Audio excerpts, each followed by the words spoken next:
As we've just seen, drugs make your problems go away. So make it the best day possible. Remember, it's drugs that counts. Take one and take a chance.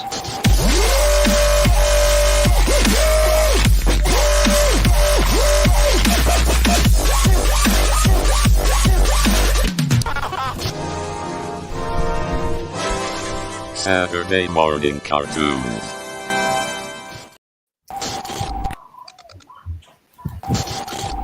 Please welcome Max Headshrew. Man, my video drops are fucking up. Aria Blackness and your most gracious host, Ben motherfucking Jackson. Applause. Applause. Applause. Did that show? What the fuck? Please welcome Max Headshrew. Dell. Yeah, that showed, man. Aria Blackness and your most I'm having gracious deja vu host, right now. Ben motherfucking Jackson. Applause. Applause. Applause. Did that show? It only showed once for me. No, We've seen it twice now. Yeah, it's twice. Now this is annoying because those video drops really have to be punctual, or else they're not gonna break up the conversation with jokes correctly. Like if there's a lag on those video drops, it fucks up the whole comedic timing. Oh, Bristolian Dave. I learned recently that Bristolian just means he's from Bristol. Yeah. What do you think it meant? I thought his name was Bristolian.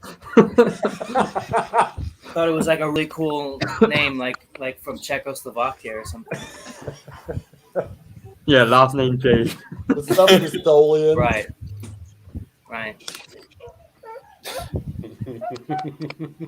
No, Dave. Well, we do. Say hi. We just It did. depends. The comedic timing, it really is contingent on the accuracy of my internet connection. Look at that little man there. Got another guest. Hop on in. Hi. Hey. What do you like better? Do you like X-Men or do you like Spider-Mans? Took me a while to decide on this one. Flinging her around the house, she loves it. Did she say Biberman? Because that's what I like better. I like Biberman. Good play, dude. Did you guys see I bought the sign that was on the wrestling thing? Yeah. Colgate? What is that even? What does it say behind you? High Comics game. Oh. Someone was holding it in the back of the WWE thing, I weren't thought you were. Oh, really?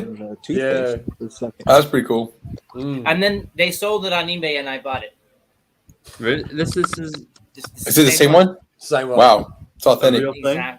Exactly. Authentic. You have a certificate of authentication on it? Yeah, I got it right here. Hey. Oh no, I can't do that. There's a little kid. Yeah, Ben, come on. She can't see middle fingers and swear words. We don't have the budget for blurring yet. No, yeah, we don't have the censor button yet. I got it right here. There you go. This is a tough one, boys. These are both fantastic shows. Yeah. Should we go for initial reactions and see where we're all lining up? What's your gut say? I had to put mine. Which one gave me the biggest hard on when I was a teenager in the 90s, and I think it was X-Men. All right, gun to your head, X-Men. Del, gun to your head. What do you say? X-Men, no contest. No fucking hell, mate. Isaac, gun It's to your X-Men, head. bro. Yeah. X-Men, no contest. Aria, bro. gun to your head. X-Men, a little bit of context. Man, Yours is Spider-Man. I prefer Spider-Man, honestly. Mate, I had to think about it hard. Yeah, like as an overall show, I think like X-Men took the cake. There was so much character development and like they just focused so much on like the characters, individual stories, and cohesively bringing it together. And like they did a great job of mixing. I don't really like talking politics and comics, but they did a great job of mixing both. You know. Yeah. It was Kind of open ended as well, wasn't it? Okay, which one had the most iconic theme tune? Oh X-Men. no! Well, the X-Men gets a point for the intro. I think the radioactive Spider-Man was. That's a good one though. It's a good one. It's tough. I was thinking the same thing. I got down on X-Men, dude. I prefer the Spider-Man theme song, but I know the X-Men theme song is better. It's more iconic too. They got sued for that theme tune, and I think they lost because Who did? Which show? the X-Men. Well, They got it sued uses the for the same theme tune strings as the Spider-Man. because they were accused of stealing it. Stealing it from who? Another European show. It might have been the German version, and then they just took the song. It wasn't them that created it anyway. So the German version of X-Men was the first iteration of the theme song. As far as I can tell, yeah, I'll look it up for you. Either way. Oh, thanks, Bristolian. We love you too. Well, the point of the show, Bristolian, is to find out which one you'd pick. So don't just say I don't know. We're all putting the effort in, Dave. You could come on, Dave, if you want. Yeah, hop on, Dave. I wonder if Dave actually owns the DVDs of course these he does. shows. And if so, owns which all one the does he have the most DVDs. of? He owns all the DVDs in the world. I definitely give a point for X-Men for the better theme song. And that's saying a lot because the Spider-Man theme song rips. It really slaps. It is cool. But X-Men just edges it out, I think. I have to be honest. I think the Spider-Man stories are better developed as far as like the season-long story. Like every episode, and the same thing happens in X-Men, but I think I was just a lot more interested in the Spider-Man stories. I think as you watch a season of Spider-Man, every episode leads into the next episode, and you kind of have to keep watching it. And I think the arc for the whole season is more intriguing. Yeah, I definitely think there's some of the a lot of the I don't know actually. It depends what story it is. Like the Venom saga was pretty well done in Spider-Man. It's definitely one I remember. And I remember it being really, really popular at Blockbuster Video as well. I think it was like at #1 in the charts, which was bizarre. But I think what used to vex me is that when they would push into some of the more slightly adult stories, like when they introduced Carnage, they would and I suppose you got no choice if you're going to do. I really didn't like it. Carnage was like the dude that was supposed to be like chopping people up, and then they changed it to him. He sucks the plasma out of people, and I think Mobius sucks the plasma out of people like magically. Yeah, you're right. I do remember that. It used to piss me off a bit. I didn't like it. Yeah, he'd suck the life energy out of people. Yeah. And then Mobius used his hands in the show. Is that does he do that in the comics? Because I assume he's just a vampire. Like rips your throat out. And the comics are really dark. Yeah. Was there something against biting that they can show? There was. The show had to be censored actually, and well, not censored because they didn't cover anything up, but they were prohibited from doing certain violent things that did happen in the comic books. Yeah. The Carnage thing, you're right, Max. It pisses me off to no end because Carnage's superpower is that he can transform his body into any weapon. Yeah. So he's coming at you with like saws and scythes and knives and claws and scissors. Yeah, it's supposed and then to be never Carnage, uses right? them. You know. Yeah. Well, you have to whack away the superheroes, but then when it just. Well, it's the same problem with Wolverine, though, isn't it? Like he goes with his claws out, like punches a supervillain, and they go flying past. Yeah, they sort of get away with it it though, because I think like there's a few episodes in X-Men where they get away with it by having him fight robots, right? So he can fuck as many robots as he wants up, and they can spill out loads of black oil, and that's fine. Exactly. But the problem is Carnage is supposedly mass murdering human beings. And you can't do that without violence. So it doesn't work. You'd need like a Spawn cartoon series to carry that off properly, right? No, that's how you traumatize a generation. Yeah. But I do give the Spider-Man cartoon credit because I'm gonna take Isaac off until he comes back. No worries. I give the Spider-Man comic credit for finding a workaround because in the final 2 episodes of Spider-Man, the big bad is Spider Carnage, which is an awesome villain. And he has this device to suck the entire multiverse into a black hole. So he's still threatening mass extinction of the human race without actually getting his hands dirty. So it makes sense. Did they ever do the Clone Saga in the cartoon series? Yeah, they did. Did they? With Kane? Yeah. Well, they didn't have Kane in it, unfortunately. All they did was hint that Spider-Man might be a clone, and then it turned out he wasn't. But what they did that I thought was really cool was they made Mary Jane a clone. Yeah. So then, like, Spider-Man has this whole cathartic, happy story of getting reunited with his wife and marrying Mary Jane, and they're happily ever after. And then it turns out that she was a clone the whole time. Imposter story. So he's been sleeping with the clone of his wife, and then she Blade Runner dies on him because like clones don't live very long, just like replicants don't live very long.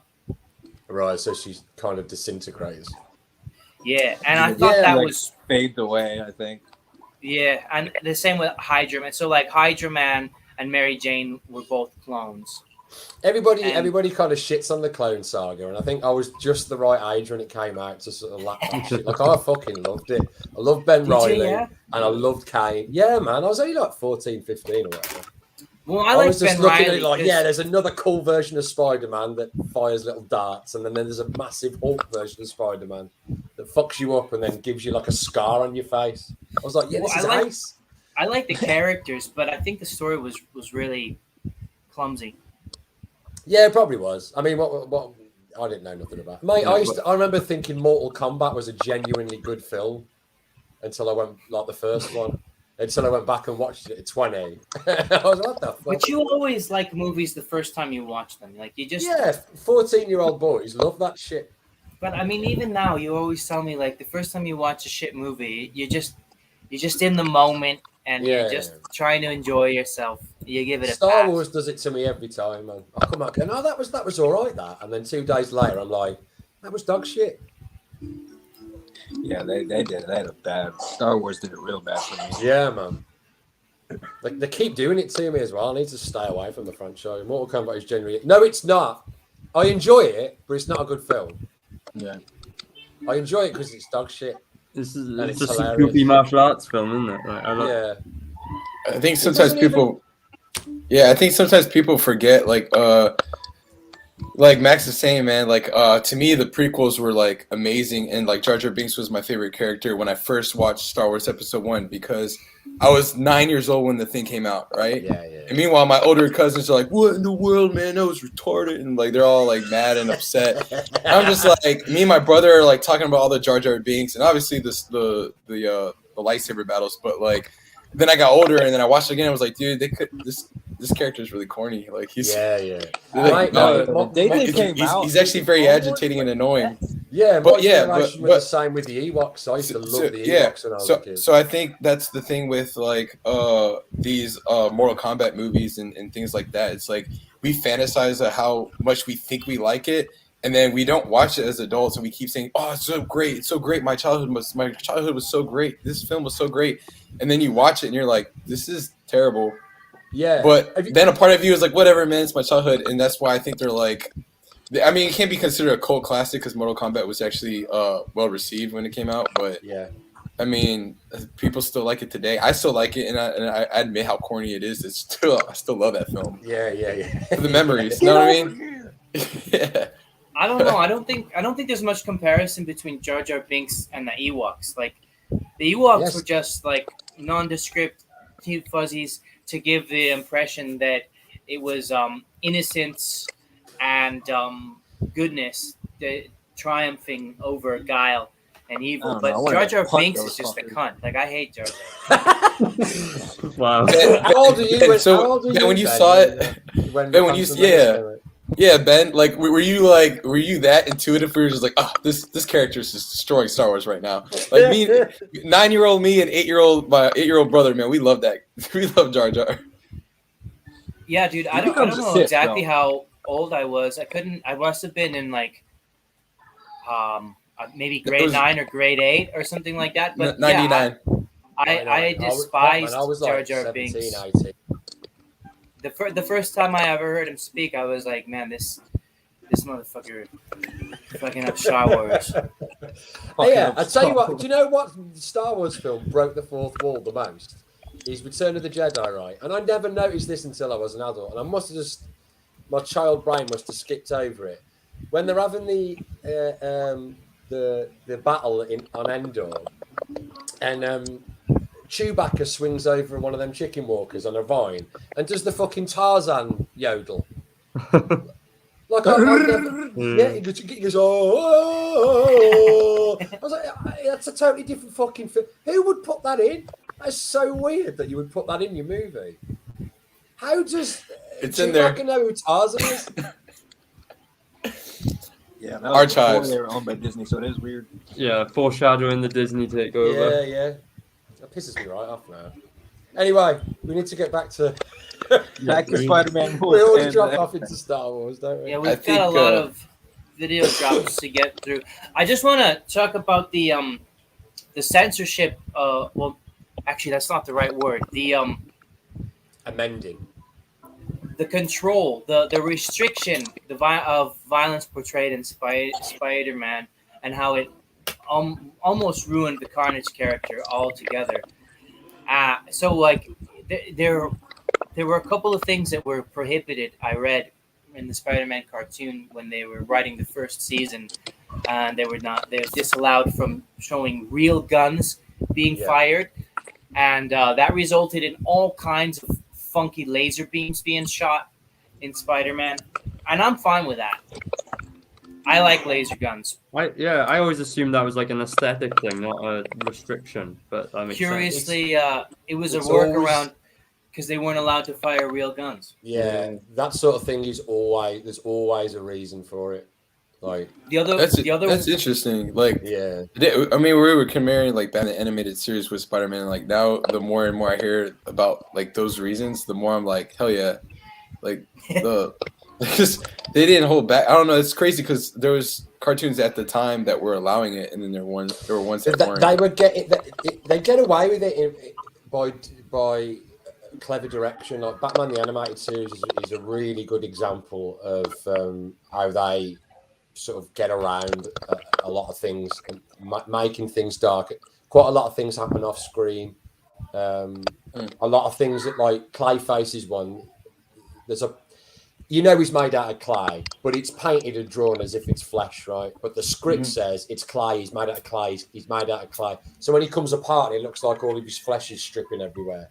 You've already hammered it in 1,000 times that it's clay, but it looks like flesh. It's supposed to be like a combination of the two, isn't it? He's not clay. He's like something else. But it looks gross. For the same reason, a lot of different IPs have had like rock people, enemies, so because you can break them apart and cut them up, and it's not seen as dismemberment, even though it is, and it's not bloody. But the other notable thing in Spider-Man was that they were never allowed to threaten and to kill anyone, which is funny because I think there's characters that actually die on camera, but nobody can say I'm going to kill you. So like in almost every episode, the bad guy says destroy. That's the euphemism for kill. That they settled on. Destroy Spider. It does sound cooler too. Like I prefer that. That's more supervillain. Yeah, right? Annihilate him. Whoa, he's gonna annihilate him. I mean, I was like in a street. I was expanding my vocabulary. Like a dickhead. I will destroy you. I like it. Yeah, Oh, I yeah, like Nick. it. I'm into it. Yeah, and the laser guns, yeah, I like the laser guns too. So I say good. Right, is X-Men? Censor me. Is Censor me, X-Men- Daddy. is Censor set- me harder. Is X-Men set in the future, or is it set at the same time as Spider-Man? I think it's said at the same time because Jubilee is like super cliche 90s Burger King Kids Club. Because it always talks about like, hello, Hey, Nick's here. Nick. What's better, Spider-Man or X-Men the cartoon series? Spider-Man or X-Men the cartoon series? Oh, man, honestly, I'd have to say X-Men because just dude, that intro music. Well, just for that, that's the only reason, bro. I mean, what I'm saying is from the get-go, it's more badass. It's like, To be completely fair, of all the superheroes, Spider-Man is one of my favorites. However, from an entertainment standpoint, well, X-Men cartoon was just more badass because Peter Parker bitch. And the X-Men were just like, Wolverine wore like a skin-tight yellow-black suit with like a bat wing face, dude. He was ready to fuck shit up. I don't know. You make a good point, Nick. Yeah, it's very convincing. Nick. I'm the only one on the Spider-Man side here. Let's get into the video drops. Before we do that, let's take a look at at the score so far. Okay, so we got 1 point for X-Men for a better theme song. 1 point for Spider-Man because of the season-long story arcs. 1 point for X-Men fair. because Carnage sucks. But 1 point for Spider-Man because Spider Carnage was actually a really cool villain, and that the workaround kind of works. 1 point for X-Men because of the realistic politics, and the adult themes that they worked in. They did a really good job of that. I know I'm Comicsgate, but everybody knows the whole concept and behind Doctor Doom. Not Doctor Doom? Magneto and Xavier was based on the difference of opinion between Malcolm X and Martin Luther Yeah, King. So and it was aren't they pushing that that narrative further now with the new X-Men version? They're making Magneto a black guy, right? Yeah. I don't know, but that would make sense if they did. Actually, yeah. It kind of like you're removing all the Jewish persecution stuff, aren't you? Whoa! Magneto's a black guy now. Apparently, in the new version, he's going to be more of less of a suppressed Jew and more of a suppressed black guy. But you know what? Like making him black, or making him Jewish, or making him like a Holocaust survivor, any of that stuff, I think just detracts from the story, which is meant to be the mutant persecution. Do you know what I mean? Like, yeah, but like he carries with him. The reason why they have the disagreement is because he carries with him a certain baggage of being persecuted by something that actually happened, right? So that's why they have the disagreement. So Magneto went through the internment camps, and that's why he's like way less likely to trust humans when he finds out he's a mutant. Whereas obviously Professor X is the peacemaker, right? So he's carrying that baggage. Like he grew up going to big universities and all that. Professor X, right? Yeah, that's it. Yeah. To the hardship Magneto faced, exactly, which I love. Like I like it. Of that. Yeah, I like it as well. I mean, it might work. It's all in the execution, isn't it? So. Yes, we'll see. You could give Spider-Man an extra point. I like it too. Go on, Ari. Spider-Man an extra point for. Yeah, I was going to say you give Spider-Man an extra point for most breakable crates in a TV show. Yeah, he does break a lot of crates. I'm also going to give Spider-Man. I'm also going to give Spider-Man a point. prettier. I'm also gonna give Spider-Man a point for the Mary Jane clone thing. That was intense. When you're a little kid, and you've got this notion that Peter Parker and Mary Jane are in love and they're married, and this is awesome, and then they pull this Blade Runner existential science fiction horror shit on you, and they're like, "Oh, your wife's a clone, and she's also dead." That was really trippy for me, man. That sent me into like a depressed state for like a week. Dude. That was really intense. I can imagine you going to school and like the other kids being like, "Ben, what's wrong?" You're like, "She was a clone all along." She was a clone. And she's So dead. what if I meet this gorgeous redhead and I marry her, and then like 5 years into the marriage, she's a clone? Like, I don't, you're afraid to let yourself fall in love at that point. Next thing you know, I got to fight Spider Carnage, and I don't know jujitsu yet. Dude, all right. Bro, Hey, jiu-jitsu wouldn't do anything against Spider Carnage. So, was that your earliest like emotional experience, or like sort of media? It might have been. Probably was. Dude, that reminded me of something. It's not exactly comic related, but I remember the first like really emotional experience I had with a video game. It was fucking Final Fantasy VII, when fucking Sephiroth comes, fucking impales, fucking what's her name? The fucking chick in Final Fantasy VII that like Cloud's all in love with. Whatever. She gets fucking murdered. I didn't see that shit coming. I wasn't ready. I was like 8 years old, and I was like, oh my god, this chick got fucking murdered. Because I was like sitting there, playing the fucking game, watching my friends play it, invested in all these characters, and then she's like right away, she's dead.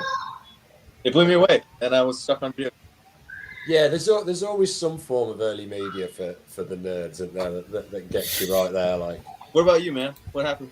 Fucking hell, mate. I was a weird kid, mate. I cried. Have you ever seen David Cronenberg's The Fly? Yeah. I cried at the end of that when she kills the fly.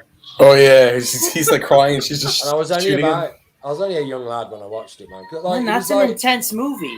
Mate, I watched so many video nasties when I was a kid because there were no ratings in the early 80s. So I'd go downstairs and then at the night, my dad would just be watching like a bunch of VHSs. And like Alien would be on. I'd go, "Oh, what's this?" And he'd go, "Oh, it's a film about dinosaurs. Come and sit here and watch." And I'd just watch it. It's a film about dinosaurs. Yeah, come have a seat. Shit myself and have nightmares and stuff. But it made me like obsessed with those sorts of films. But it's probably The Fly, I think. It probably is that. Like proper crying over him getting his head blown off. Man, you shouldn't show that movie to kids, man. Not because I was, mate. Nuts. You don't understand the themes. It wasn't that bad. It's just the gore, really. But I wasn't crying because of the gore. I was crying because I was upset that he was dead. I was like, I just thought it was a shame. No, I understand. It's a really emotional thing, the same thing with Blade Runner. Like Blade Runner, it's not. I didn't that understand violent. Blade Runner the first time I saw it. I was an adult by the time I watched it, so I did. I never saw it as a child. But like, it's an intense movie, man. It's not that violent, Blade Runner. It's not that gory, but it's super, super existentially, traumatizing, honestly, because it really makes you grapple with your mortality. Yeah, and whether you're a replicant or not. Yeah, which I'm still not sure. I mean, I've never taken the void contest. Hey, Dale, notice you were here, man. Tell me about your mother. You tell me what? I'll talk about my mother. It's the replicant test, isn't it? Yeah. Yeah, I didn't, mate. Well, I think I watched the first time I watched that was about 12 or something. Didn't get it at all. Way too young. It blows your mind too thoroughly at that age. Well, I mean, when I was that young, because I saw Blade Runner when I was really young, but at the time, like, I was 9 when The Matrix came out, and that's kind of when I started sci-fi movies. Yeah. How did you feel about? Did you watch The Matrix when you were about that age then? Yeah. How did that affect you at 9? Look at me. Just love it. Kidding me? Only black. Because I think I was maybe 16 or 17. And it like I remember the first time I watched it, didn't like it. I think it blew my mind. It blew my mind too thoroughly, and I was like, nah, this doesn't make any fucking sense. I'm not into it.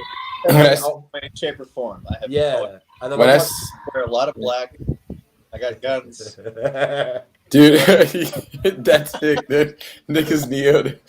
Nah, man. When I saw Matrix the first time, it was like I was in the Next, which is like it's like a little shopping center for like military people, and they have like all these screens. It was like it was on a Black Friday, and they had Matrix playing in every single screen, like every single one. Like I remember just watching him like doing all these moves and flying up in the air, and I was just like, dude, like the first thing I thought, I'm gonna lie, like here's my first like thought when I saw it, I was like, they can totally do a Dragon Ball Z live action movie now. That's what I thought in my head. Just seeing them, because I mean they broke so many barriers with like what looks good. They were able to make like people that like fly in the air look real and like legit. Yeah, and then every movie after that like copied them, like trying to. What you know what the Matrix also did? It was convince an entire generation of young lads that if you walk around wearing a long coat, you don't look like a twat. Long coats only work in films, right? If you walk into any place wearing a long leather coat, you're an instant cunt, like instantly. That's right. Everyone thinks you look like the guy who frequents the sex shop, right? Yeah. It doesn't work unless you can run up buildings and do like amazing flips and then pull out samurai swords and guns and in slow motion go, oh, stop wearing that coat, mate. You look like this guy. You underestimate my power. See, he'd look good in a long coat. Yeah, he does because he's in a movie. But like motherfuckers walking around like scowling and wearing like there was kids in my high school that have you seen these shits? They had umbrellas where the handle is like a katana. No, so they're carrying like these katanas around, and it's an umbrella. Get the fuck out of here! That's like it says Charlie's Angels. No. Like from an he had an umbrella. No, like Charlie's Angels is the villain. He had an umbrella and he had like a katana inside. Yeah, he had it inside. Yeah. Well, so did the Penguin, but that's a different thing. That's he had a machine gun. His was a machine gun. Yeah, he goes and then like depends. The Avengers, they had that too. Not the superheroes, but like the spy show from I think from England. But like I think it's actually cool to have a sword hidden in an umbrella. That's actually cool. Yeah, what's not cool is to have an actual umbrella with no sword where the handle is a sword handle. That's gay. I want a sword, and then you pull the bottom of the sword handle up, and at the bottom is just a tiny umbrella that you put in your martini. Yes! Subverting your expectations. Just cardboard ones go. What if you're a samurai heading out for a day's battle and you pick up the wrong one? Fuck! Well, then you're in trouble area. You'll be the last samurai at that point. Yes. Hey, dude, did you bring the dry samurai? Then you better figure something out with that umbrella quick, man. Anyway, what we here to do with the show about? Oh yeah, we're talking about X-Men and Spider-Man. So speaking of using your weapons for menial things, here's X-Men. Here's Wolverine making the sandwich the only way Wolverine would and should. I know what you're thinking, punk. That's the wrong one. Wait, that's hentai. So here's Wolverine not what he meant by sandwich. Starting his day every day. I hate when I do. Man, how many fucking alarm clocks did that guy go through? A lot, man. I mean, you got to assume if he does that every day. Yeah, he's a moody bastard, to be fair. He's got to have Amazon Prime or something so he gets a new one like that. I mean, I'm moody too, but like, I don't break my alarm clock. Mostly because my alarm clock is my phone. Yeah, but if you Man, I don't like this modern thing where we do everything with our phone. Like, it's not fun. Like, I remember I used to have a calculator and a Game Boy, and a notebook, you know, Oh, and now mate. everything is on the same It's a device. symptom of being dragged out of the physical ownership world. You own less and less and less because everything belongs in one dynamic little widget. No DVDs, no music. You know what? I was thinking about this the other day, Ben, actually, interestingly enough that you bring it up. I feel like I'm more overwhelmed because everything is in one thing rather than being able to separate tasks physically. Like, on my camera, my phone, my YouTube, like everything is all in one thing instead of like I have a cell phone and then I have to go onto the computer to look at YouTube. And it's just like I'm constantly flipping from one thing to another and it's like fucking super overwhelming. Yeah, I don't think like it gives you doing- better perspective, right? I don't like doing so many tasks on the same device. Right. I feel like I don't have control over it. You know, it's And I'm never too powerful. I'm never gonna subscribe to YouTube Premium. Never. Stop asking me. Jesus Yeah. Christ. What even is that shit? Like, what is it? Dude, I feel like after, I don't know, 10 fucking years, they'd stop asking me if I want to subscribe. Because I don't. Ever. Jesus Christ. What extra could they possibly offer you? No ads. That's it. No ads. Talk about That's it, that. right? Well, actually, there's there is nothing else. one feature. There is one feature that I'm just gonna say, Pornhub gives you for free. Is you can flip the video into like background mode, so it'll still play in the top while you can do other things.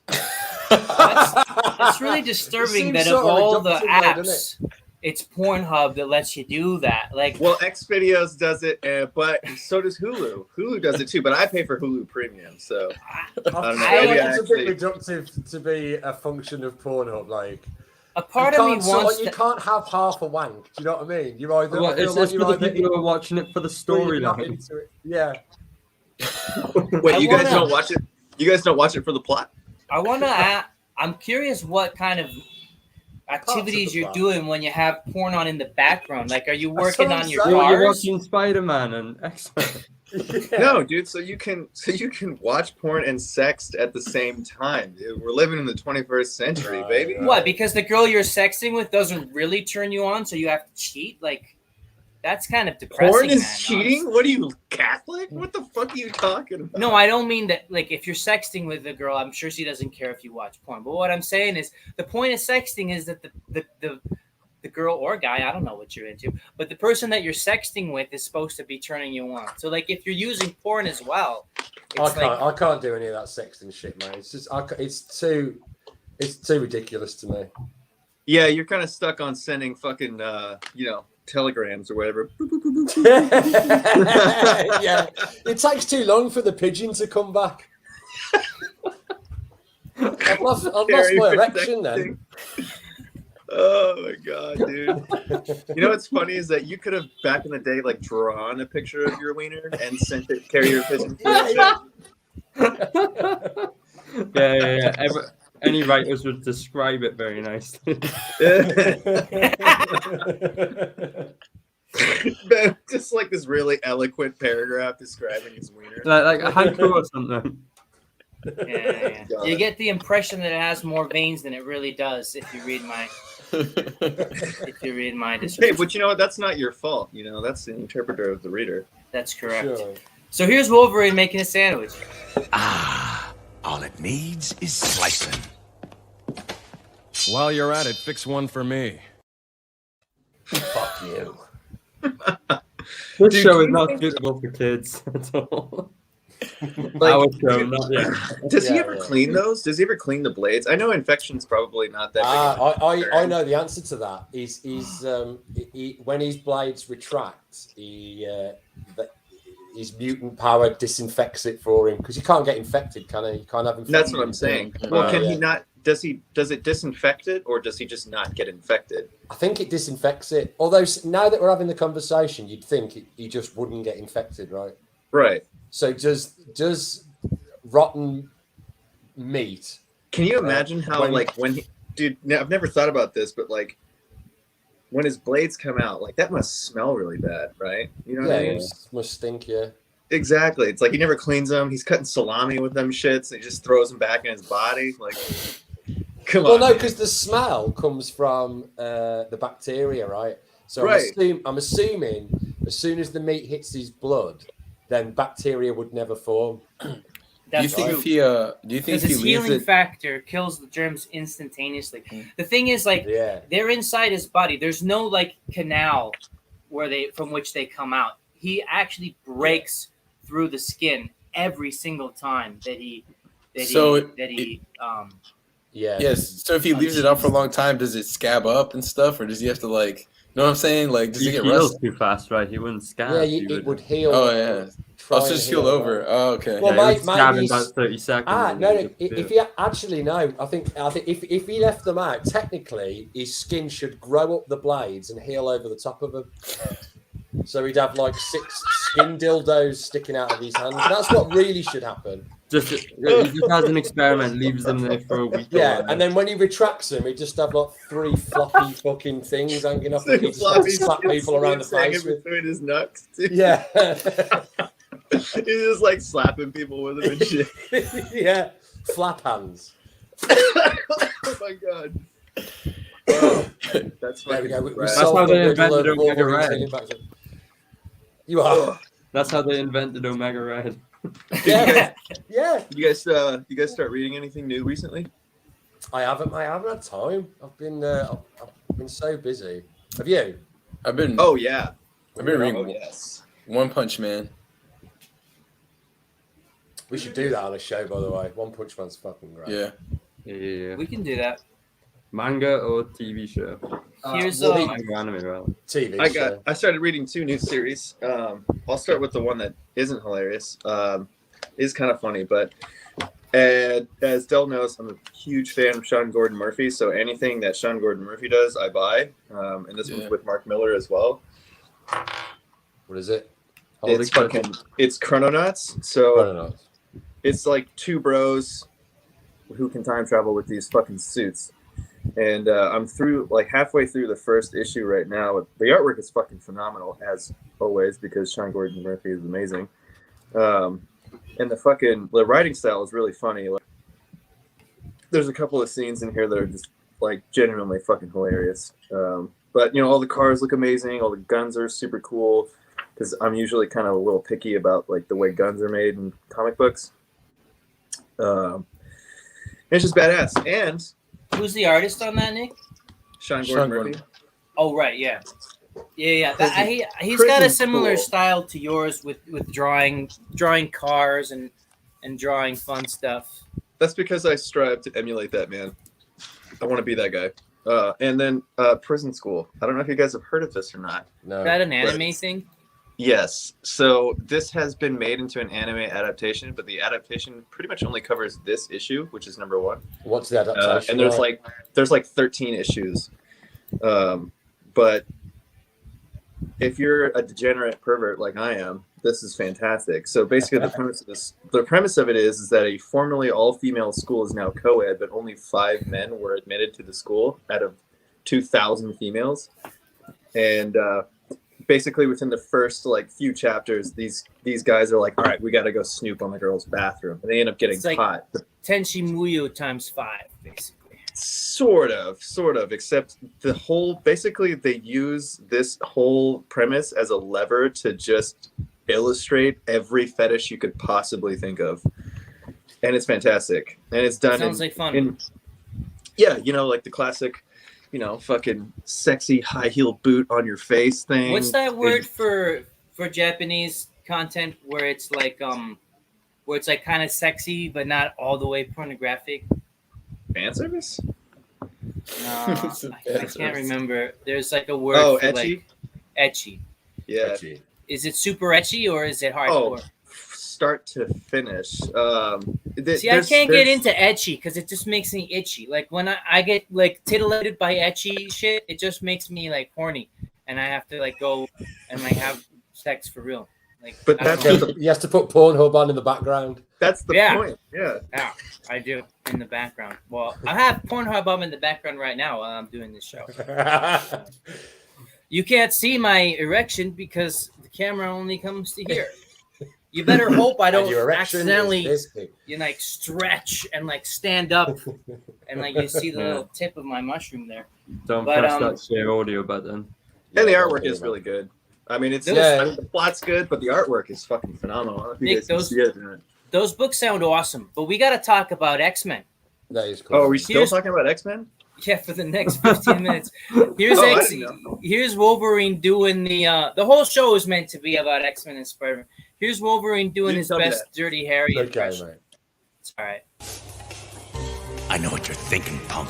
Question is, can I get Wolverine before he turns me into shish kebab with those claws? Well, Bob, seeing as how these claws are adamantium, the strongest metal known, and can slice through vanadium steel like a hot knife through butter, buddy, you gotta ask yourself, do I feel lucky? That was Challenging bad. the Clint Eastwood.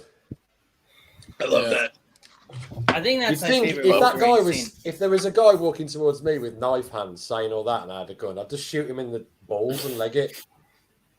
Yeah, I wouldn't have waited. I would have just started shooting. Just go and then just run away. Well, I think the idea there is that he's afraid that if he fires the gun, Wolverine's gonna kill him. Yeah, for sure. Whereas I'm if being obtuse. he like, oh, I see. Okay, but like, if he was explaining to him what his adamantium claws were, then he obviously didn't know who Wolverine was. yeah. So if he didn't know prior, he didn't have fucking Wolverine's dossier right there. Like, why are you waiting, my guy? Like, start shooting. He believed him as well immediately. He was like, Yeah. oh, fuck. Exactly. He's just like living this universe. You're like, yeah, that makes sense. I'm glad that you let me know. Man, I wouldn't take the chance. That guy looks pretty serious. I don't think he was bluffing. It's because he knew he didn't have a real gun because the sensors wouldn't allow it. Yeah. Well, see, I'm curious about that because I think there were different, like Max pointed out, there were real guns fired in Batman, like every episode. Yeah, machine like- guns too. Yeah. So like, why did they allow that but not on Spider-Man? It seems really arbitrary. I think I don't know, maybe I bet it was down to the design because they're all Tommy guns. And Yeah. I bet, No, and I they bet had this- they had 1911s and stuff too. Yeah, they did. They had shotguns too. I think I don't know because I watched the documentary on the animated series, and those guys really like They threw pushed the like envelope. they knew they didn't even think it was gonna get aired. They thought it was gonna get banned, and they did it anyway, and it just worked. And they got so popular, they got so big that nobody was able to say no to them after that. Right. And then after that, even Disney tried to do like gargoyles and give like everybody tried doing the whole darker, more mature, you know what I mean? Because there's that audience of kids that were like watching Spider-Man or Street Sharks and all this stuff like that, and then they're ready for like that next thing. You know that weird phase when you grow up watching your Saturday morning cartoons. There's this weird phase where you're like kind of outgrowing the cartoon and the corniness, but you're not old enough yet for the older adult content because what your parents are watching is boring to you and it's not cartoons. You want to watch Teenage Mutant Ninja Turtles, but you want to see like Leonardo cut someone's head off. Yeah, You it's like want to that. see the weapons actually do what weapons do. Yeah, we talked You don't about wanna this see- the Sega Genesis versus Yeah, like Shredder's entire body is designed to kill people, and he never kills anybody. Hate that. Yeah, That's there's what a niche dude, market anime there was the bridge for them. me, dude. Because I was into fucking, like all Yes. the normal shit that we were getting into when we were kids. But then I Yeah. got exposed to anime when I was like, I don't know, 10. Yeah. And that's what it like. One of the first ones I saw was Ghost in the Shell and titties and violence. I'd agree. I'd It agree just too. destroyed Yeah. me for life. No. I think that's the reason why anime did so popular with like a huge demographic in the United States is because in the United States we didn't have that middle ground. I mean, we were watching Spider-Man and X-Men one day and we're ready for the next thing. Batman the animated series outside of anime was the only thing that gave me that. And yeah, I think a lot of Saturday morning cartoon fans have become anime fans for that reason. Yeah. Now there's And just fucking Eon Flux, dude. Yeah, Yeah, Eon I Flux, love the that. I love Eon Flux, but the shorts that they did originally were way better than the series. On The Liquid series TV. went really existential, and like I tuned in to watch some crazy action, and then it was like this. There's one of them. There's one episode where we should do an episode We on it should. because it's crazy, man. Like, there's one episode where they've got like an allegory for God hidden in a little box, and they're trying to hide him. And like throughout the episode, it's getting bigger and bigger and bigger, and it's really not it's really not the same cartoon as it was in those shorts, you know, where there's no dialogue and it's just pure action.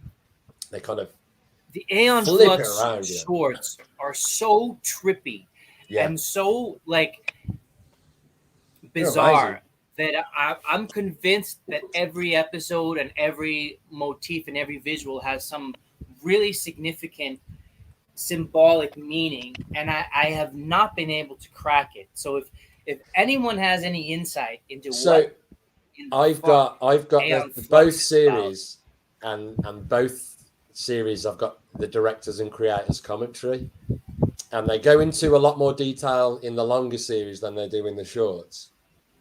In the shorts, he won't. Okay, sorry. He just says like, figure it out for yourself. Sorry. Okay, well, that's awesome. But the longer series, they go into way more detail. Like I should watch those because I'm really curious about it. Yeah, see what you think, because they verge on some of the episodes. Really do verge on being pretty pretentious. Not that I necessarily have an issue with being pretentious, right? You're a bald Englishman with glasses. What are you talking about? Only on the outside.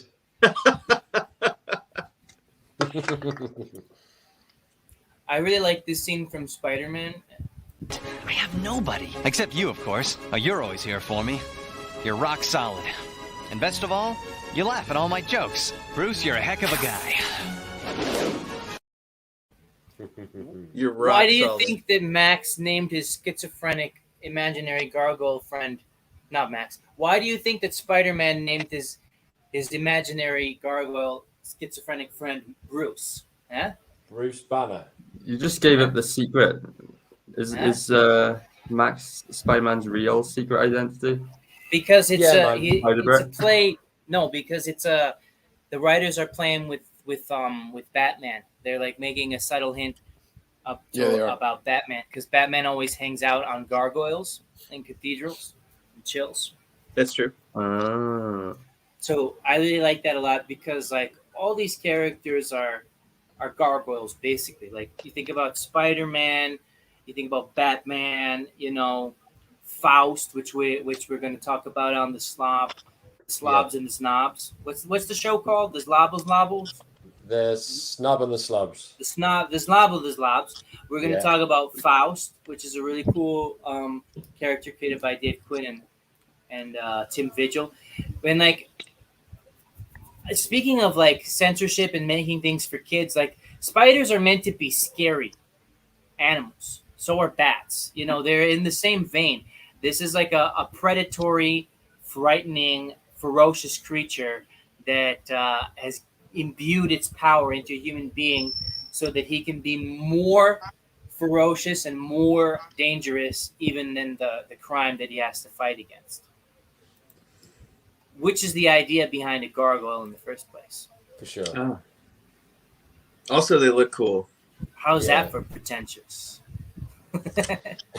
That's pretty good. That's pretty good.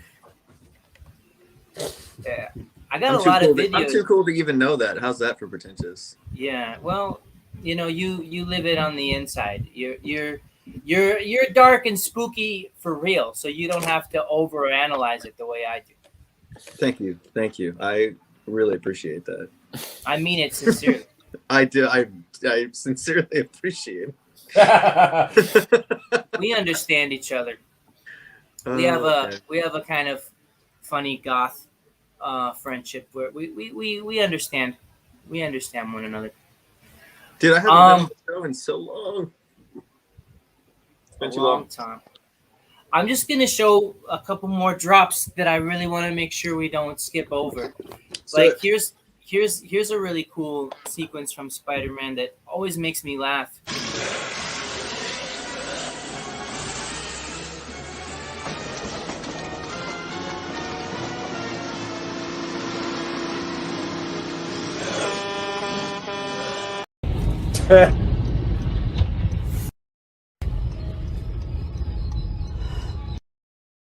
There we see the train that Spider-Man was on getting derailed and blown up by a bomb.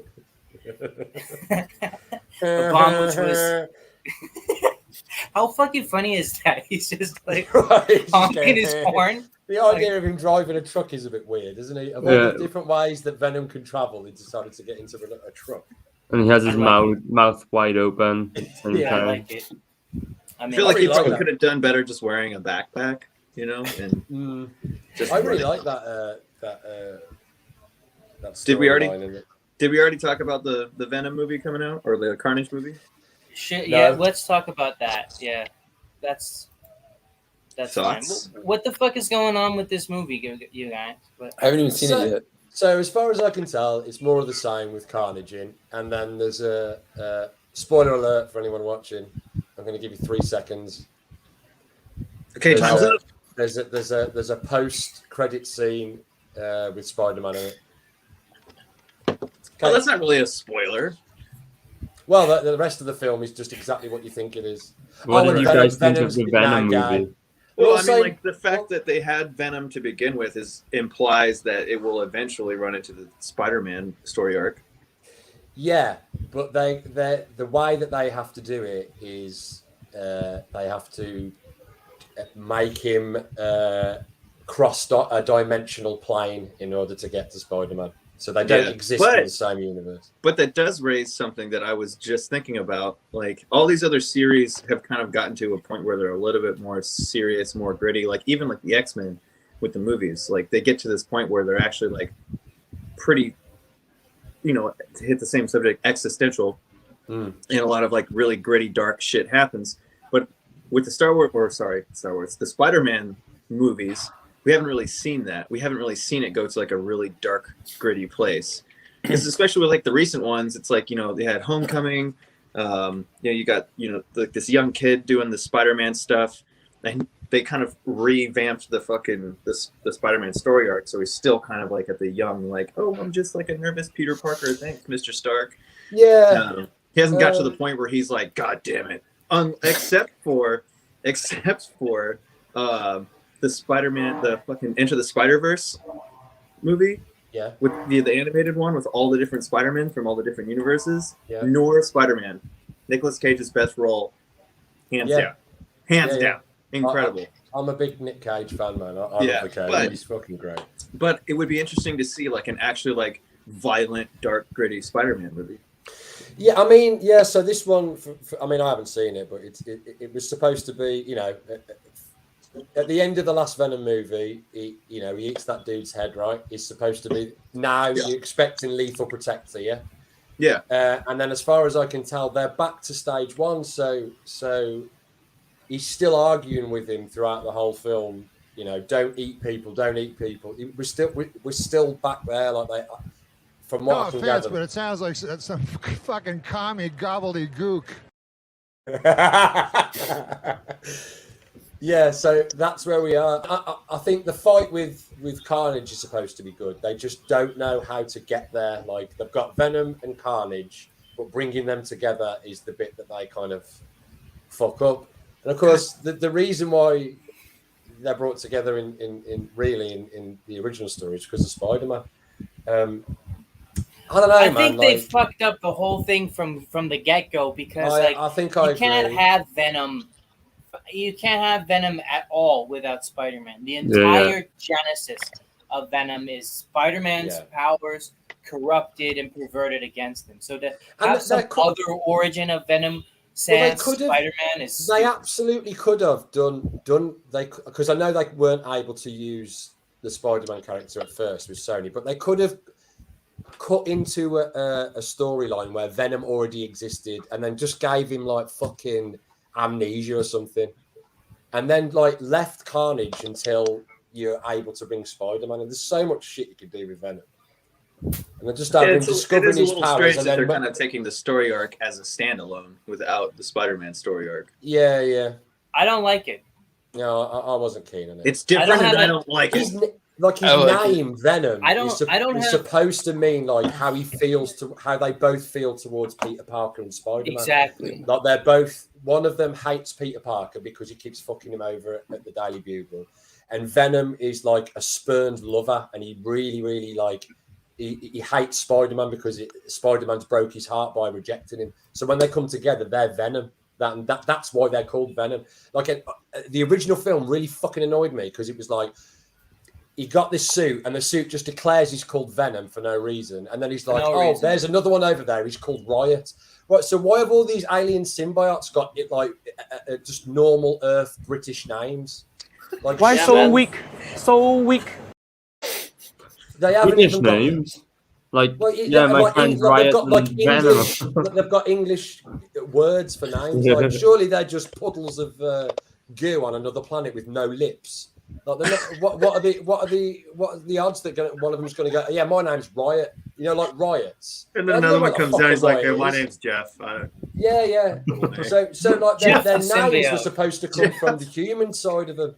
Like that's where the names come from. It's from Eddie Brock's inner cortex that the name Venom comes from. It's not the symbiote's not called Venom. They're called Venom when they're together. The symbiote's just a symbiote. See, I'm not really married to any of the like origin stories, like, so I actually like the new Venom movies. Well, you're wrong. So, I like the sound of I honestly I could honestly like not give a fuck if it wasn't like according to the comics. Or I just like seeing Tom Hardy. Yeah, exactly. That's it. Does he give you a Tom Hardy? Does he ever? We actually, he has a lot more motorcycles than I do, but we ride one of the same bikes. So, Tom Hardy, if you're out there, Triumph Bros, you and me. Imagine if he did watch this. I would love that. I would actually. Tom Hardy is a fucking rat. Dell and I have a friend who's friends with Tom Hardy. Oh, really? Yeah, he's super fucking nice. So I kind of have a small glimmer of hope that he'll come around and I'll be able to like slide in. I'll be like, "Oh, what's up, Tom? I'm super cool. Be my friend forever." Yeah, don't show him this. He'll get upset with me. Yeah, no. He's never gonna see this. He's a better buying than he was of Venom. He's friends with he's friends with the company. Like Tom Hardy's a good dude. He's like super supportive of the military and everything. Max and I are talking shit about the Venom movies, fuck. and Dell and I was supposed to. Dell and Nick are like, we like those movies, Tom. We don't have any problem with those movies. Tom, you're we golden. think you did a great job, dude. Suck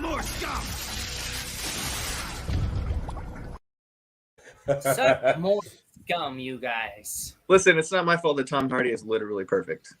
Dude, I love Tom Hardy. I think he's a phenomenal actor. Yeah, he's good. He's the most handsomest man alive, apart from Brad Pitt. But the story of that movie is not great, but that's not his fault. He didn't write the screenplay. And he's 5'9", so that gives me hope that people who are 5'9" can be successful. Are you 5'9"? I'm 5'9". I'm 5'9", yeah. I'm 5'9" too. High five. Is everybody here 5'9"? 5'9"? Yeah, sure. I'm 5'9". No, Dell's about 7'3". Dell's tall. Dell's really tall. He's not that tall. I'm 6'1". He ain't that tall. Dell's the tall. Dell's that fucking Hulk Hogan. Dell's actually 5'4". Imagine if we all met and he was just like a time bandit. I've seen pictures of Dell like standing next to Tim Kennedy, and he's like towering over Tim Kennedy. Like he's a tall kid. Aria, how tall are you? 5'9" for life. I'm 5'8". You're short. He's like in the corner, not saying anything. It's like fucking that much difference in it. Hey, what did Vin Diesel say, baby? Inch or a mile, winning's winning. Yeah. Yeah, I'm just gonna go upstairs and draw comic books and cry now. It's all right, Aria. It's only 1 inch. 1 inch doesn't make that much of a difference. Just hang on. We are all talking about penis size, aren't we? Listen, you're the bald guy. We all know who has the biggest dick here, right? Yeah, that would be it's 5'9". It's 5'9" this way. Yeah. Oh, now we're the triple X-Men. Yeah. He takes ages drawing it. Triple X-Men. That's really funny. That must exist. All right, rapid fire. Dell had to leave. He has like children and a job and a profession. All this stuff that gets in the way of him talking about cartoons. Let's do rapid fire. Coolest scene ever by sci-fi. One from a pro. That is a cool scene. Badass scene that shows Gambit's personality. I'll take these. You must like to play cards. I like solitaire, okay? Unless I got someone to play with. Yeah! Sexual implications. Storm using her powers in a creative way.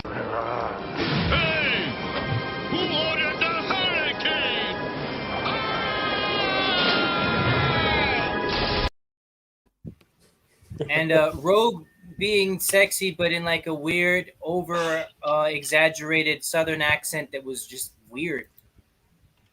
You look nervous as a long-tailed cat in a room full of rocking chairs. I don't know what the fuck that is. Like, what did she say? You look nervous as a long-tailed cat in a room full of rocking chairs.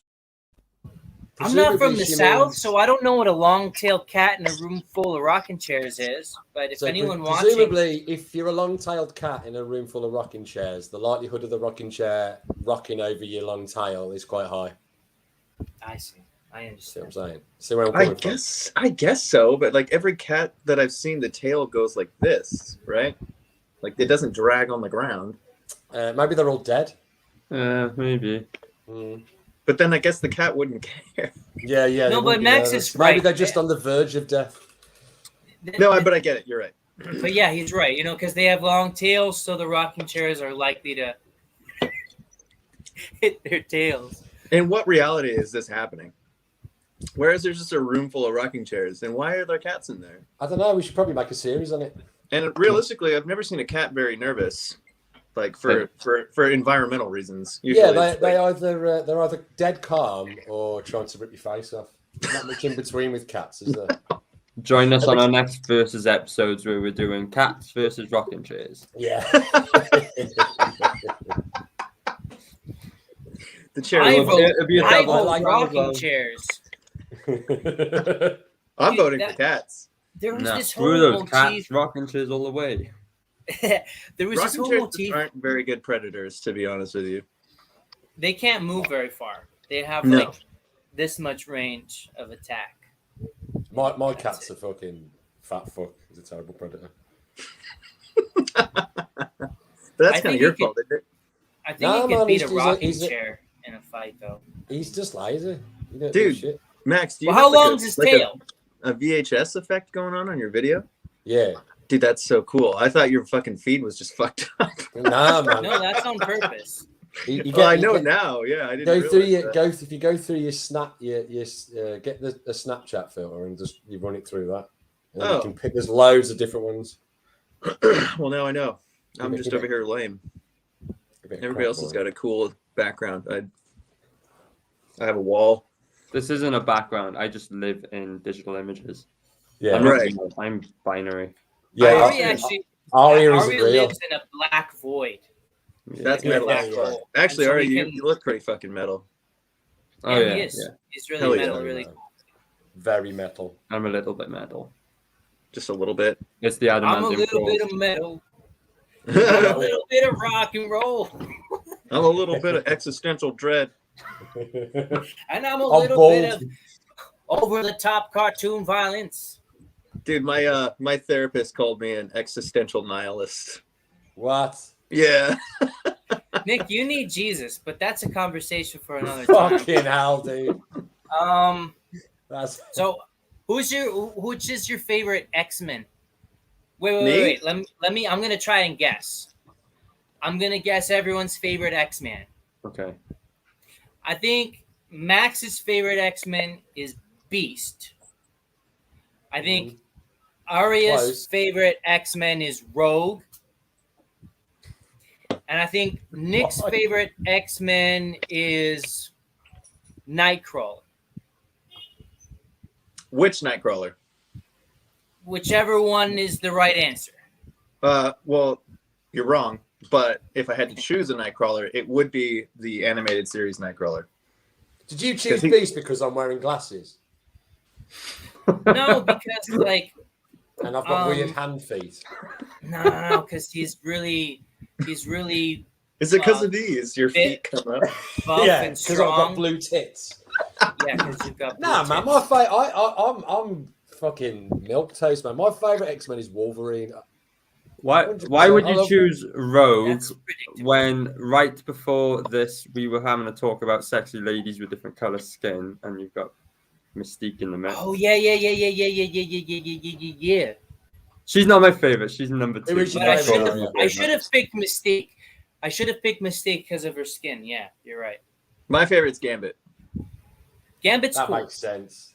Gambit's cool. Yeah, Gambit just doesn't give a fuck. That's what I like about him. He's just like, yeah, I'm an X-Men. Eat shit. Poof. I'm like, yeah, that guy's fucking cool. And he's got his How do cool you cards. feel about the borderline racist Creole voice acting? Well, that's not the character's fault. Go on, same game with Spider-Man characters. That's not the character's fault. That's the casting fault. That's the people who are writing it. That's not the fault of the character. That show was I blame Gambit. That show was out of control with all of the voice acting of anybody foreign. Like, it was the 90s. Yeah. It was a bunch of fucking nerds, dude.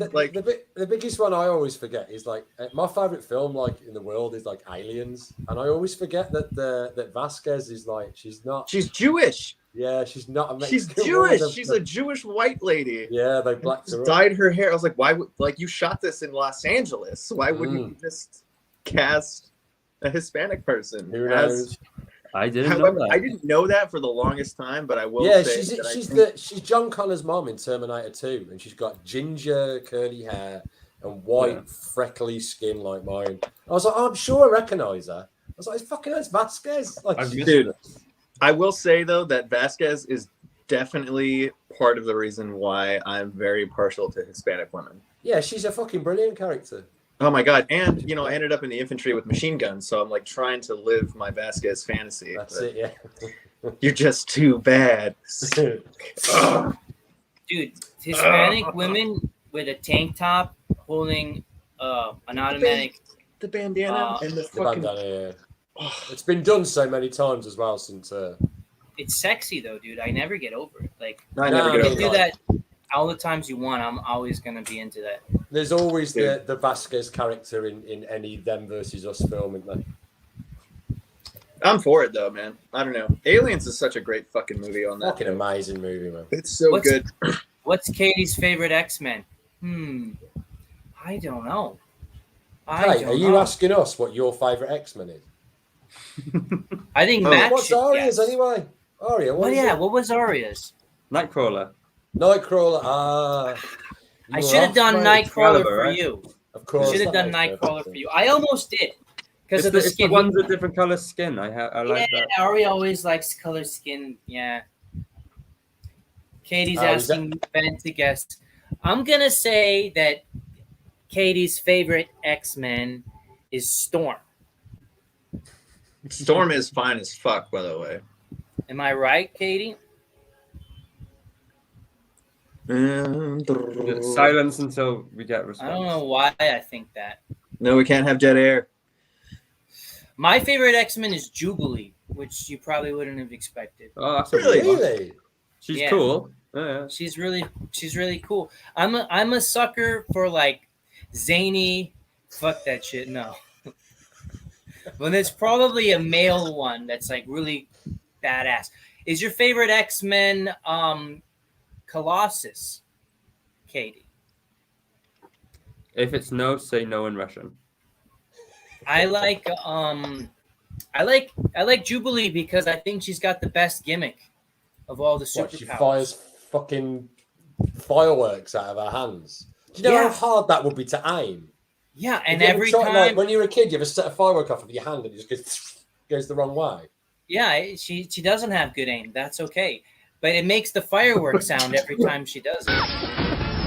That's such a. Jubilee!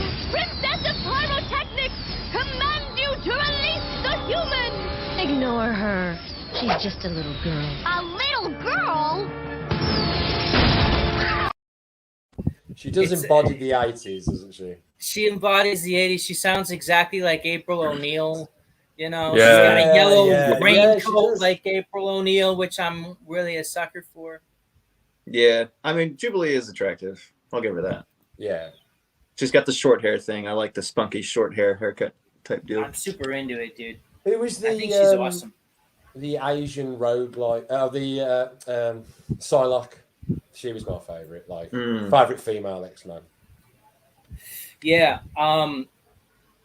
Something I think that the X-Men, the female X-Men, are the best female superheroes anywhere ever, because I think that their gimmicks and their superpowers just make sense for women to have. You know, I think they did a great job of coming up with those characters. Like, I know that Arya really likes She-Hulk because she's got green skin, but like, you know, characters like She-Hulk, characters like Wonder Woman, and I'm a fan of Wonder Woman especially, but there's just something inverosimil. There's something inverosimil for me about like a super badass fighter that's a girl. Like, I just can't. We can't be friends anymore, Ben, if you're going to disrespect She-Hulk like this. Well, I'm not disrespecting She-Hulk. I'm just saying, like I think there's something really special about the female X-Men because all of their gimmicks make sense and seem really feminine to me. And I really appreciate that. Katie's favorite X-Man is Magneto, but is he an X-Man? He's not an X-Man. He's a bad boy. He's a bad guy. And she only likes Magneto because fucking what's his name played him in the last couple of movies. What's his name? Michael Fassbender. Yeah. What she's really saying is like you and Del. What you really say? You don't like Venom. You just like Tom Hardy. She doesn't like Magneto. I'm straightforward. Just like I have no qualms Michael with it. Fassbender. Katie's favorite X-Men is Magneto.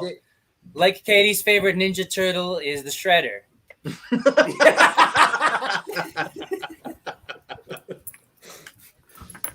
you hear that, Katie? Oh, that's great. Oh, she's so much fun. I love her. She always watches. She's my favorite person ever. She's gonna be salty. I don't think so. She's actually really cool and has a great sense of humor. Yeah. She'll come back in a bit. But there's only one more video drop that I feel compelled to show, and it's this one. Am I going mad? This is the one that's supposed to be our leader? Give me a break. I should be in charge of this group. I'm the real Spider-Man. I don't know what kind of mind game this is, but I'm the real Spider-Man. The real Peter Parker. Guess again. See? Pete, old buddy, we're just as genuine as you are. But how can... I like that a lot. Like, the whole Spider-Verse thing and the multiple versions and every parallel universe has a Spider-Man. I think that the animated series handled that concept the best out of anyone, because like they got the metal Spider-Man, they got the mutated one, they got Ben Reilly. Do you reckon all that's coming in? Do you reckon all that's coming in the movies now? They're doing all the dimensional jump shit. Fuck you. You're right, Katie. Magneto's the best X-Men. Shredder's the best Ninja Turtle. Michael Magneto, she's put.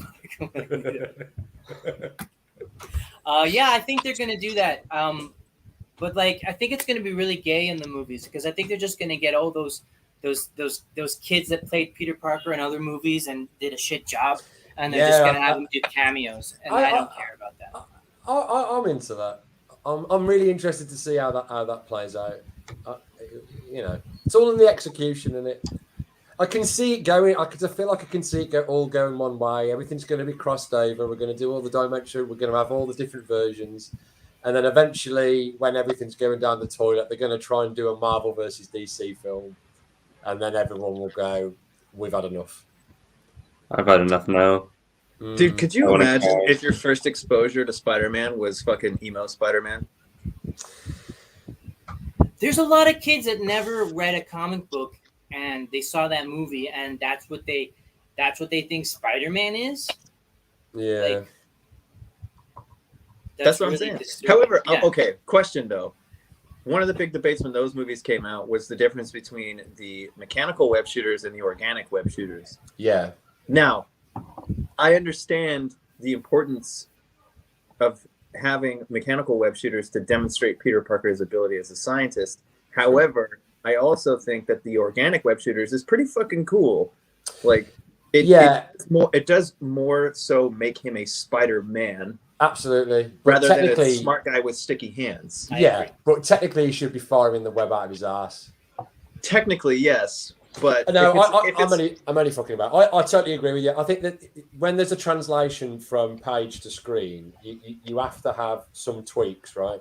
And I actually think that was one of the tweaks that tightened up the story, because you then have to go like they've all done it in different ways, but you have to sort of go off road a little bit and explain how he's created these web shooters. And then because if you think too hard about it, you're like, oh, so he's not only this Spider-Man, but he's managed to create a substance that no other man has been able to create ever. In his aunt's fucking flat by himself alone. Yeah. So I almost for the film specifically, I think I almost prefer the not that it matters that much, because like once it's done, they're never mentioned again, right? There's something you can destroy in battle if it's the mechanical one. Right. You can use it in scene writing for battles and stuff. You can destroy his web shooters and take that away from him. I suppose you could break his wrists. I guess I liked the idea of the web shooters being organic. Yeah. Because I don't know, it just seemed more. It seemed more of having organic. Organic, but had a personal effect on the character. He's like, oh fuck, I'm a spider. Yeah. Rather than being like, I'm choosing to be a spider. Yeah, I get that. Yeah. I don't know. I still want him to like. You don't have to wear a fucking thing and be like. I mean, I feel like the web shooters was just used as like a fucking plot device. So like, oh no, my web shooters are out. But like, he was swinging around the city for like 4 hours prior. Be like, dude, if you know your web shooters are gonna run out. Like, I feel like you should probably carry a couple extra ones. Dude. Have you figured out yet that your web is useless against me? Yes, so I made this new batch just for you.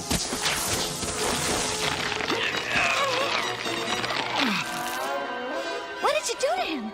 Is he okay? No, he's stuck. I mixed a powerful coagulant into my web fluid, one that would react with the H2O in his body and become a hardening agent. What? Basically, I stirred powdered gelatin into him. Let's just say he's getting his just desserts. He's web fluid. And he has to say H2O, like he can't just say water, like. Let's just say he's suffocating to death. Yeah. I didn't kill him. He's dying painfully.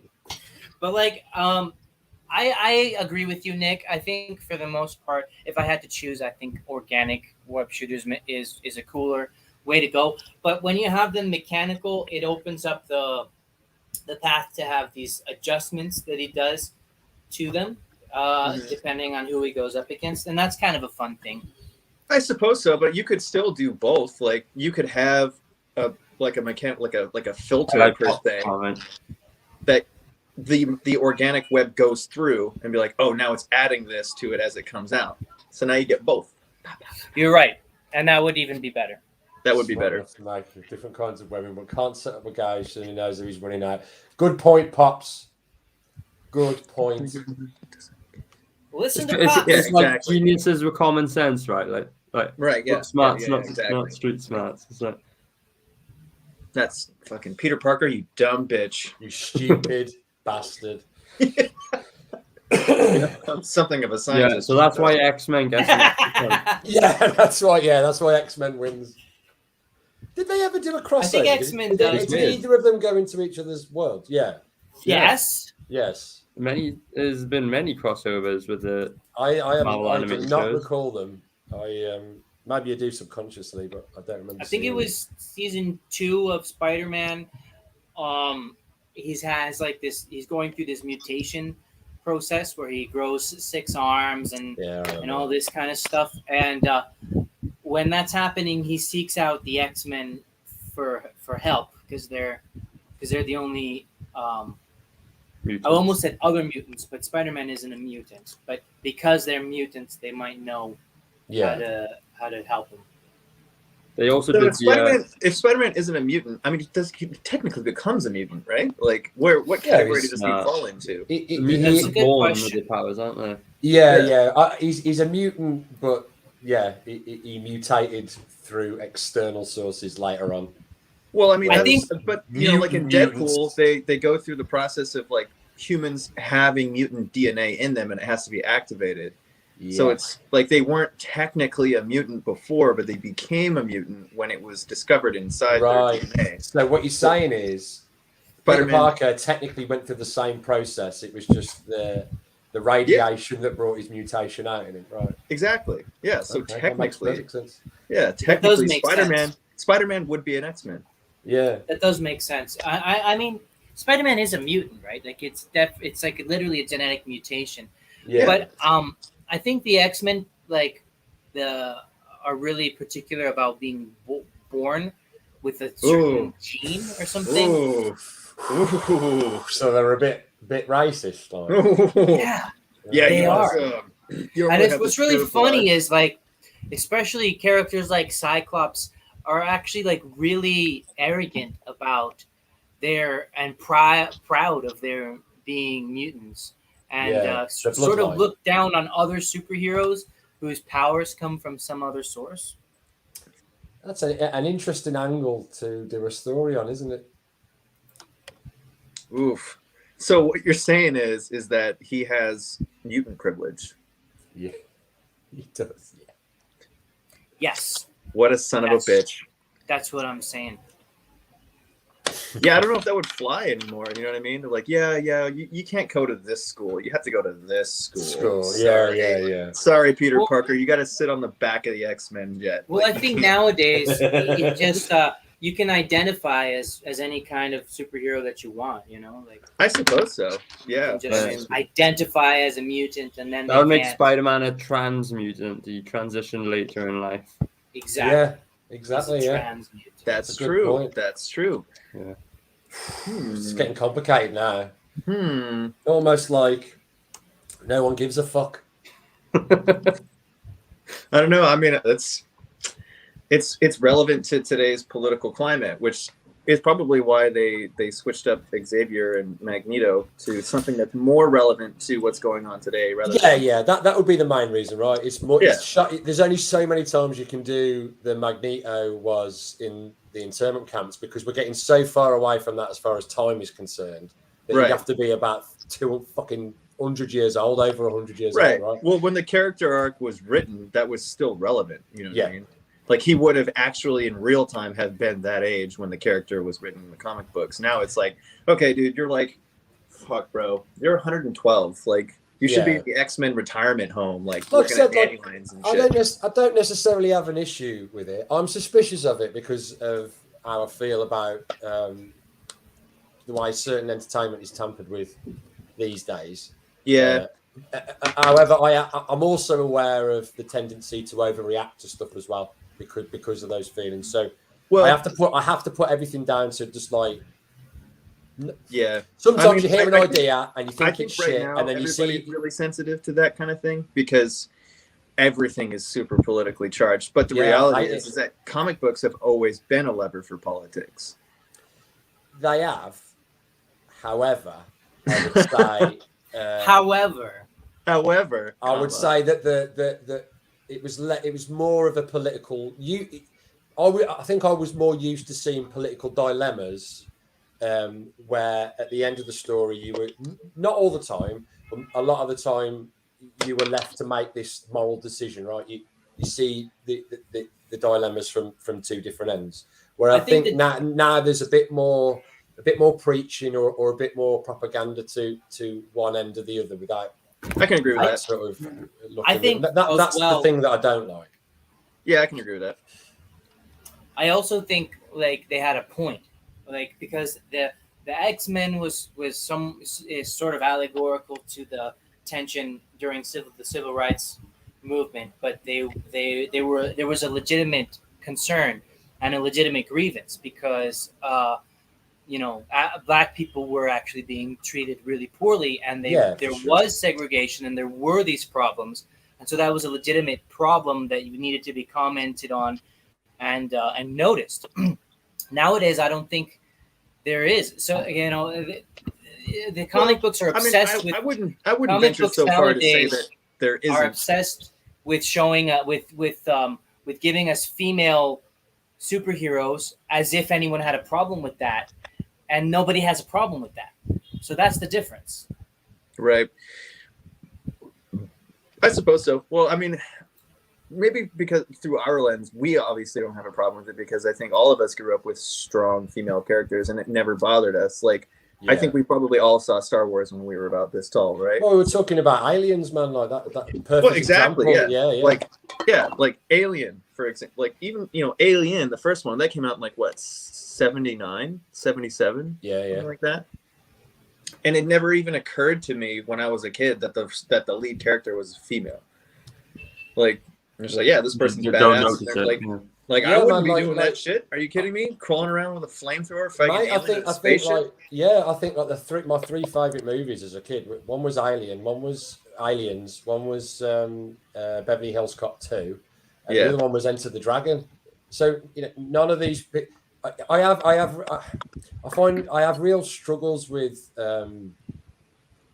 And obviously, I'm not the arbiter of any of this, but I have real struggles with this argument about you can only relate to people on screen that look like you as far as representation. Because like I just wanted to be Bruce Lee, man. I used to just like run around the house with my trackies on, with no top on, going wah around the house. At no point did I think, oh, this guy is Chinese and I'm a little British kid from the middle of nowhere. I can't possibly. Oh, it didn't matter. I just wanted to be that dude. And then when I saw Eddie Murphy being proper funny in those serious situations, that's when I was like, I want to be like.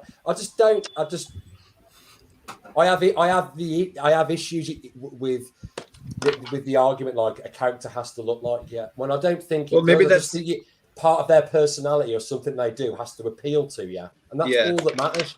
Well, maybe that's part of the propaganda arc where it's like. Maybe the problem doesn't actually exist, but they're insisting that it exists so that you feel like somebody else is having this problem. It's not me, but somebody else is. And then it creates this imaginary division that isn't even real. Well, you know, maybe people, like you can never really truly put yourself in somebody else's shoes, right? So maybe there are people like that feel that way, you know, and I'm just unaware of it. No offense, but it sounds like some fucking commie gobbledygook. But I'm sick of the fucking argument, basically. Well, Nightcrawler's my favorite X-Man. He's got blue German skin. and blue, and I'm neither of those things. Yeah. Aria, if you could be blue, would you be blue? Nah, I'd be I'd go red. Red? Yeah, that's metal, right? That is kind of metal. Pretty metal. It's very Darth Maul. Yeah. Like, who's the dude at that other X-Men film? That's Nightcrawler's dad, isn't it? Azrael. Azrael, He's gay. He's just the red Nightcrawler. Yeah. I'm sure he's fucking lame. Isn't he Nightcrawler's dad? Yeah, he's supposed to be. But him and Mystique. Yeah, I don't like that though. I like the mystery of who his dad was before they created Azrael. Whatever. He's just this shitty red Nightcrawler. It was Dr. Manhattan is his name, which is me, blue. When you said you used to run around your house doing the Bruce Lee in your trackie, no shirt, I pictured you still bald with your.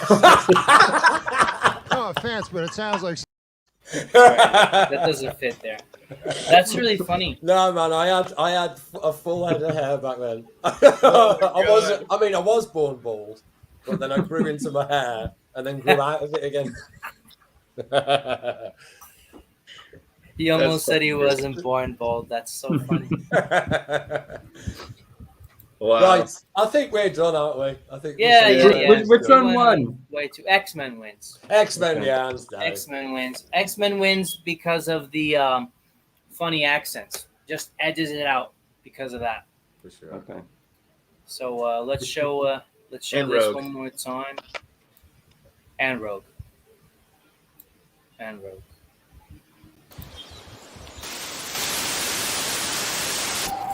As we've just seen, drugs make your problems go away.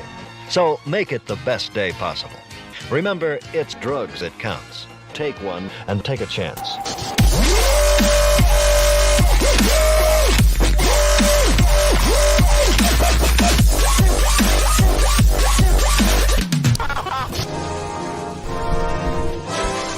Saturday morning cartoons.